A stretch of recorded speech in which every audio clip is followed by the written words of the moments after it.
నిజమైన క్రైస్తవులుగా బ్రతికితే చాలు అనమాట. నిజంగా మనం వెలుగుతూ ఇతరులు వెలిగించగలం. అంత కెపాసిటీ దేవుడు మనకి ఇచ్చాడు.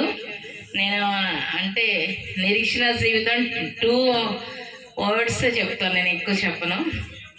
తృణీకరించబడిన వారిని ఎలా తలరాయిగా మారుస్తాడో నా సాక్ష్యం అన్నమాట, అదొకటి. నెక్స్ట్ ఏంటంటే, పురుగు వంటి యాకోబు, నీకు కొక్కెములు పెడతాను, నూర్పుడు మానుగా చేస్తాను, కొండల్ని మెట్టల్ని చదును చేస్తాను. అలాంటి కొక్కెములు చాలా పెట్టబడ్డాయి నాకు. నిజంగా ఈరోజు నాకు నిరీక్షణ కానీ, ధైర్యం కానీ, ఎవరితోనో మాట్లాడాలన్నా ఆ ధైర్యం కానీ నా దేవుడు అనమాట. సో నెక్స్ట్ అంటే కొత్తగా చెప్పేది ఏం లేదు.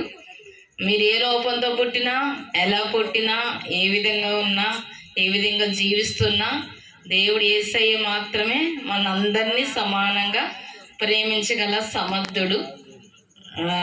నిజంగా నా సాక్ష్యం 3 వాక్యాలు.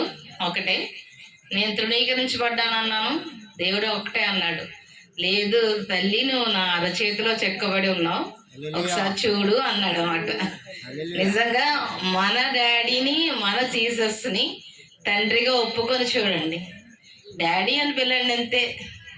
నిజంగా నీకు ఎంత సమీపంగా దేవుడు వచ్చేస్తాడంటే, నా బిడ్డ ఏడిస్తే నేను ఏడవాలి, ఆయన మనతో పాటు ఏడ్చేస్తాడు అనమాట. అంత జాలి, అంత కృప. నిజంగా మనకున్న అదృష్టం అదనమాట.